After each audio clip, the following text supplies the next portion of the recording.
Hi, Jordan here with the Arden A. Williams channel. It's been a while since I've done a video, but I'd like to do a teaching video again on marriage and divorce with a man and a woman in the Bible. So, unlike Western culture today, where the divorce rate is very high, like over 50% or so of marriages today in 2025 get divorced, and 80% or so apparently are women initiating the divorce. In the Bible times, it was different on how divorces were given, and there was different laws on what could be done after a divorce for the man and the woman. Um, so in Deuteronomy, it talks about if a man gives a woman a certificate of divorce, that he is to send her out of his home, and that means that she doesn't get to take his things. It's his home, and she is actually his possession as part of his possessions, just like an owner owns a pet. She becomes his possession, and so only he can, like just as an owner of a pet can only give the pet away or sell the pet away, the pet can't sell itself away. Same, it's the same in the scriptures with a woman. And so today there would be no more women issuing divorces if the Bible was followed more accurately. And then there wouldn't be such a high divorce rate, because apparently 80% now or so is women initiating the divorce. So there'd be 80% less divorces apparently. So that'd be one thing that would be better. And then so also in marriage, in the Bible, it's better. It teaches to marry a virgin. It talks about in the book of Corinthians that 1 Corinthians, I believe, it says that a man, if he is lusting after a woman which is a virgin, then it's not a sin to marry her. If he continues to have lustful desires, which is a sin, and so that's why it says it's better to marry than to live in that type of way of being. And so, but it says a virgin if you take that verse back to the Hebrew, or to the Greek, that is. And so, the reason I say a virgin is better to marry, and I've also heard in ancient Israel, in biblical times, Israelites would only marry usually virgins. They wouldn't be marrying women who had slept around a bunch of times before, because I've also learned that when a woman sleeps around, even just with sleeping with one man before getting married, her bondability to her future husband goes down by 50% each time she sleeps with a man. So if she sleeps with two men before getting married, then it's not 50% of ability to bond with the husband. It's now 25%, because it goes down 50% each time, and that just goes on and on. So it's like six people, you're down to like 1% or something of bondability. So it's just that also increases the divorce rate today, which is why women, 80%, are divorcing, because they probably have slept around before marriage, and their ability to bond is just not there, because chemically, when you have sex, there's different brain chemicals that are activated. And I've also learned from another YouTube channel that these certain brain chemicals are dopamine, serotonin, oxytocin, and in men there's another one, uh, vasopressin. And so in a woman, like with dopamine and serotonin, when you have sex, it's like a drug almost, and it makes you addicted. to having sex, and also it increases like extreme pleasure, and so it makes you, you know, bond with your spouse with those chemicals. And then oxytocin is like, it's called the cuddling hormone, and so it also causes the people having sex to be able to trust one another and forget, you know, past pains that they may have caused each other, and so that also helps to bond. And so it's different though in men, I believe personally, because also the Bible teaches that men can marry more than one woman, but a woman cannot marry more than one man. And the reason is for that is because um, when a man, well, also for one reason, like the man is to provide and take the woman into his home. And if he has enough of a big home, he can take more women into his home. But a woman doesn't have a home in the Bible, and so he, you know, she can't take multiple men. You know, it's just not. And also, like when a man gives himself to a woman, um, he doesn't bond in the same way um, that she bonds to him. Whereas he doesn't lose like his 50% bondability like she does, and so that's why he can take more women and still bond with them um, at the same level, and that's, you know, meant, it's all a good thing, the design. You know, the woman losing her bondability is because she wasn't meant to have multiple husbands.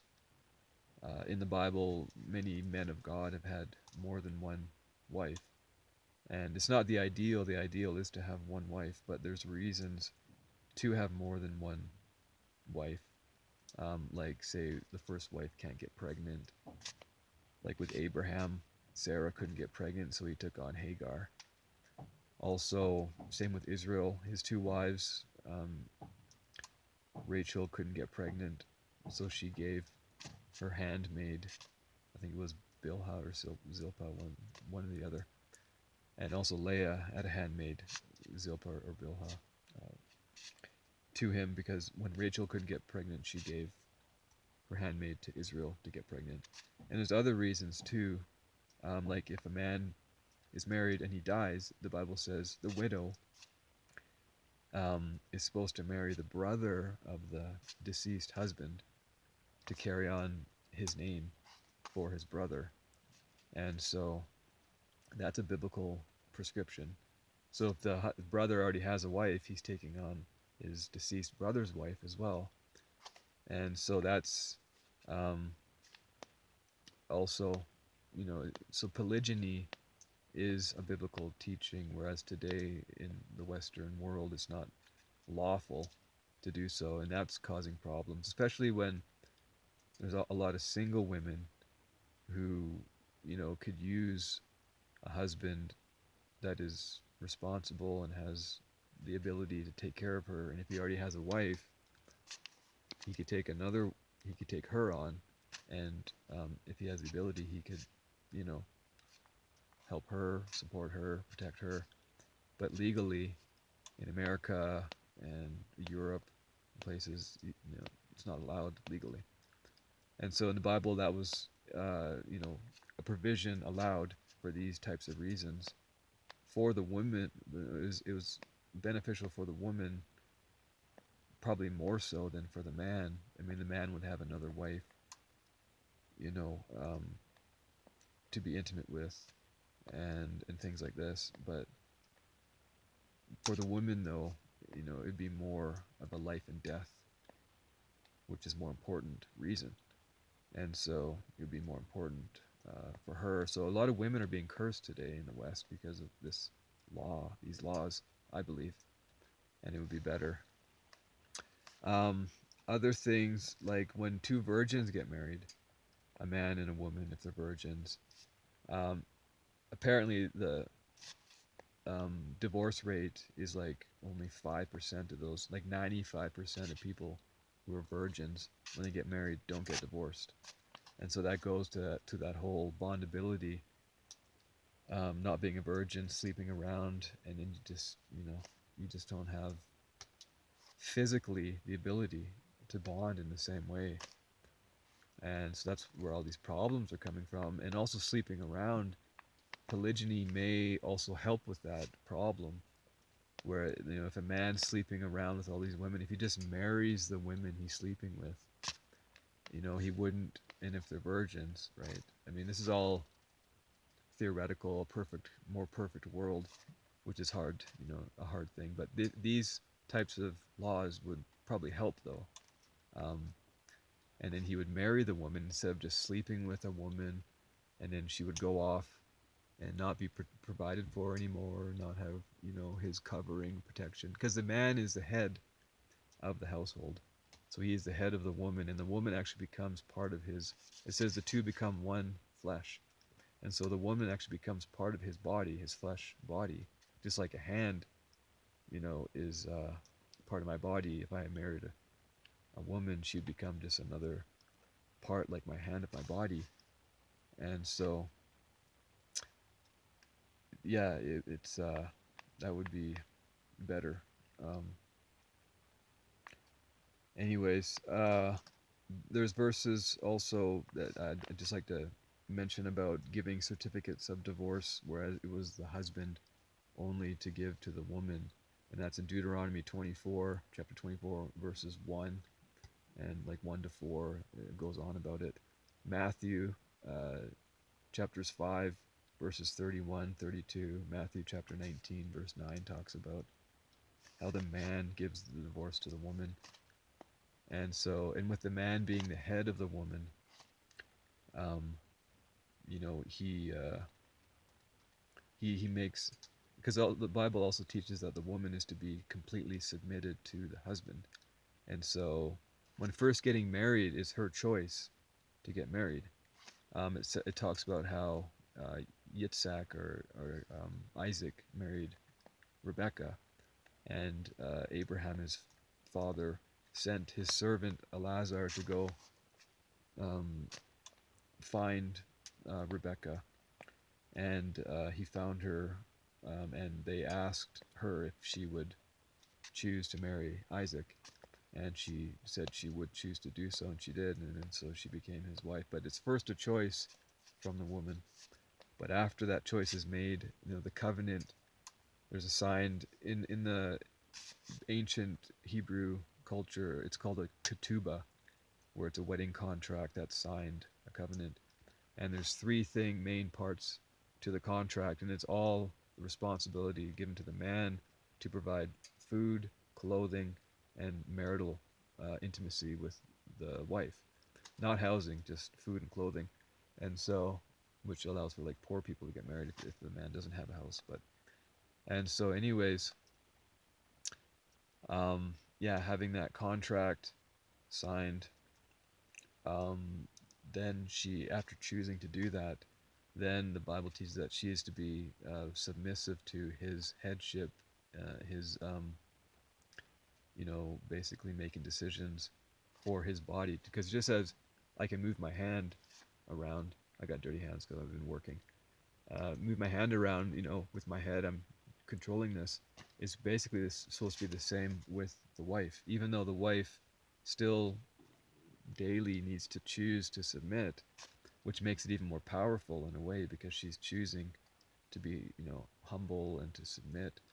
But it's supposed to be the same idea where he's, just as I'm controlling my hand, and I'm not controlling my hand to stick it in a fire to harm it, right?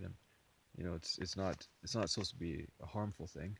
It's supposed to be a good thing, right? I'm supposed to use my hands for doing good work and bringing about blessing in the world. So that's the way it's supposed to be. So I thought I'd just give some of these teachings. Um, Also, with like say rape, that's why it's so much more serious if a man rapes a woman, like a virgin, before she gets married, because then that man, the Bible even talks about how it's likened to murder. The man, raping a woman because he's taking her bondability to her future husband away, and she becomes one with him, whereas he's not going to look after her, right? If he's like a criminal. And so that's why it's so much more serious to not be doing fornication and these things.